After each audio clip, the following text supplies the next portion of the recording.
नमस्कार दोस्तों, BK24 study zone के डेली करंट अफेयर्स सीरीज़ में आप सभी लोगों का एक बार फिर से स्वागत है। अगर आप किसी भी गवर्नमेंट जॉब एग्जाम की प्रिपरेशन कर रहे हैं तो डेली करंट अफेयर्स देखने के लिए आप हमें फॉलो कर सकते हैं। रोज़ मॉर्निंग में 4 बजे हम करंट अफेयर्स की वीडियो डिस्कस करते हैं। चलिए शुरुआत करते हैं आज की करंट अफेयर्स कल के 3 क्वेश्चन के साथ। इन क्वेश्चन के आंसर आपको कमेंट करके देने थे।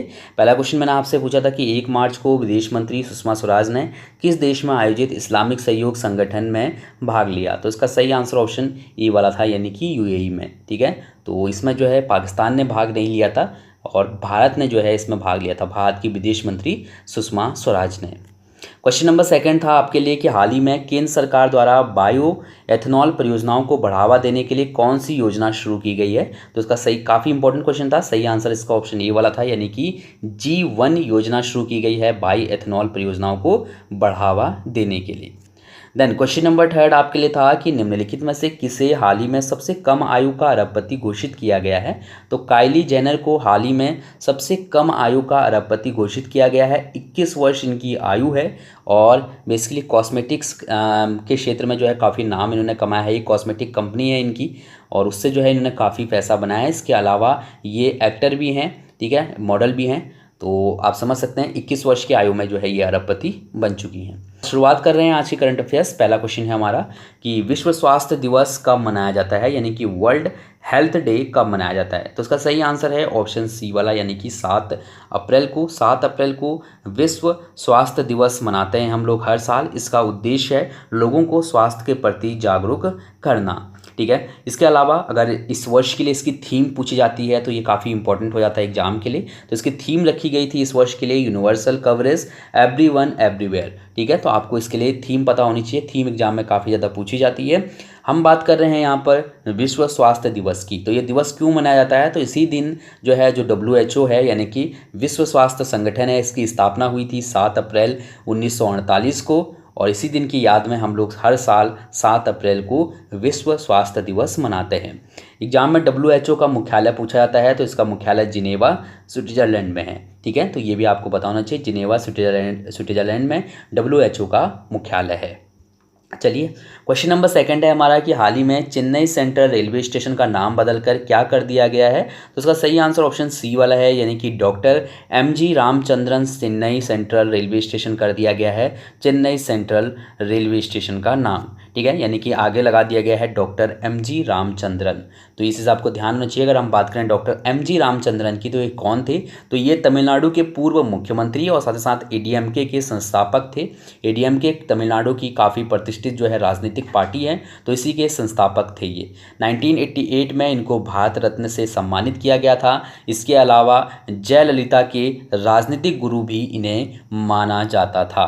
ठीक है, जयललिता जो है अपनी एक्टिंग करियर को छोड़कर जो राजनीति में आई और इतना जो कह सकते हैं सक्सेस नहीं, तो इसका जो श्रेय जाता है वो MG रामचंद्रन को जाता है। इनको MGR के नाम से भी जाना जाता था। ठीक है, इसके बाद हम लोग यहाँ से बात करेंगे तमिलनाडु के बारे में। कुछ पॉइंट मैंने यहाँ से लिखे हैं, इनको देख लेते हैं।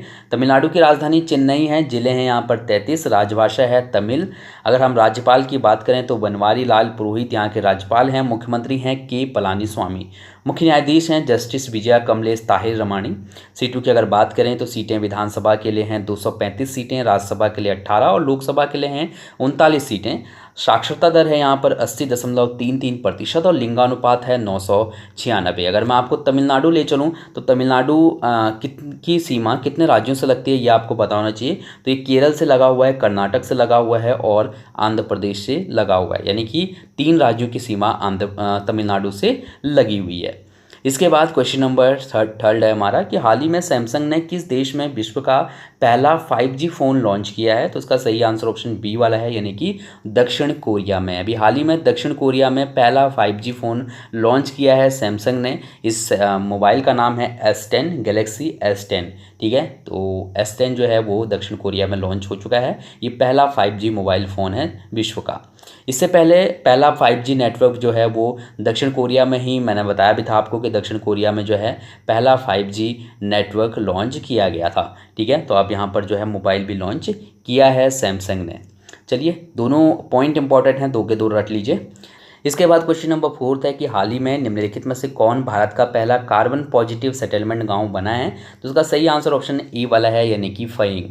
फयिंग भारत का पहला कार्बन पॉजिटिव सेटलमेंट गांव बन गया है। फयिंग गांव मणिपुर का एक गांव है। किसी भी गांव को कार्बन पॉजिटिव टैग तब दिया जाता है जब वह उत्सर्जन किए गए कार्बन से अधिक कार्बन को पृथक कर लेता है, यानी कि जितने कार्बन का उत्सर्जन करता है उससे ज़्यादा जो है अवशोषित अगर कोई गांव कर लेता है तो उसको कार्बन पॉजिटिव सेटलमेंट गांव का जो है दर्जा दे दिया जाता है। ठीक है, इसका मतलब ये होता है कि वो गांव ग्रीन हाउस गैसों का संचय जो है धीमा कर रहा है और जलवायु परिवर्तन के प्रभाव को भी कम करने में अपना योगदान दे रहा है। तो आपको ये चीज़ ध्यान होना चाहिए, इस गांव का नाम जरूर याद रखिएगा और कौन से राज्य का ये गांव है ये भी आपको पता होना चाहिए। फयिंग गांव की अगर हम बात करें तो ये चकपा समुदाय का अनुसूचित जाति वाला गांव है। ठीक है, कौन से समुदाय का ये गांव है ये ध्यान रखिएगा।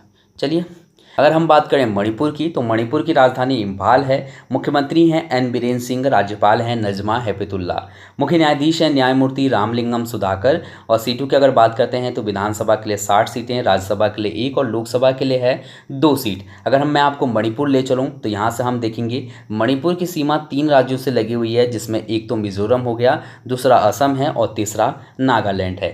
ठीक है, इस साइड का जो क्षेत्र आप देख रहे हैं ये म्यांमार है। चलिए, क्वेश्चन नंबर 5वां है हमारा कि हाल ही में किस देश ने ईरानी रिवोल्यूशनरी गार्ड्स को आतंकवादी संगठन के रूप में नामित करने की घोषणा की है। तो उसका सही आंसर ऑप्शन डी वाला है, यानी कि अमेरिका ने। अभी हाल ही में अमेरिका ने IRG को आतंकवादी संगठन के रूप में नामित करने की घोषणा की है। IRG इसको बोलते हैं ईरानी रिवोल्यूशनरी गार्ड्स या फिर इस्लामिक रिवोल्यूशनरी गार्ड्स। ठीक है, तो इसका जो गठन था वो 1979 में इस्लामिक क्रांति के बाद किया गया था। वैसे तो कहा जाता है कि ये संगठन ईरान की सीमाओं की रक्षा करता है, लेकिन इसके विपरीत देखने को ये मिलता है कि ये जो संगठन है ये ईरान के सर्वोच्च शासकों का बचाव करता रहता है। तो जो भी ईरान के जो सर्वोच्च पदों पर बैठे हुए जो राजनीतिक व्यक्ति हैं उनकी जो है हमेशा ये उनकी तरफदारी करता है, उनका बचाव करता रहता है। तो आपको इस ध्यान होना चाहिए कि आप इसको जो है अमेरिका ने आतंकवादी संगठन के रूप में नामित करने की घोषणा यहाँ पर कर दी है। ईरान की अगर बात करें तो यहाँ की राजधानी तेहरान है और मुद्रा है रियाल। ठीक है, चलिए, इसके बाद क्वेश्चन नंबर 6 है कि 1 जुलाई 2019 से किस देश की सेना अभ्यास वेस्टर्न शील्ड का आयोजन करेगा, यानी कि एक्सरसाइज वेस्टर्न शील्ड का आयोजन कौन सा देश करेगा 1 जुलाई 2019 से। तो इसका सही आंसर ऑप्शन सी वाला है, यानी कि श्रीलंका। श्रीलंका 1 जुलाई से वेस्टर्न शील्ड का आयोजन करेगा। तो एक सैन्य अभ्यास है और इस अभ्यास में 5000 से अधिक सैनिक जो है शामिल हो रहे हैं। ये अब तक का सबसे बड़ा यहाँ पर जो है सैन्य अभ्यास है। ठीक है, तो इसमें ना सिर्फ थल सेना बल्कि इसमें जो है और सेनाएं भी भाग लेंगी श्रीलंका की। तो इसे आपको अच्छे से ध्यान होना चाहिए। बाकी इसके बारे में हम लोग कुछ और डिटेल में पढ़ेंगे जुलाई मंथ के करंट अफेयर्स में। ठीक है, चलिए, क्वेश्चन नंबर 7 है हमारा कि हाल ही में निम्नलिखित में से किस कंपनी को हवाई जहाज में इंटरनेट सेवा प्रदान करने के लिए दूरसंचार विभाग से लाइसेंस मिला है। तो इसका सही आंसर ऑप्शन बी वाला है, यानी कि BSNL को।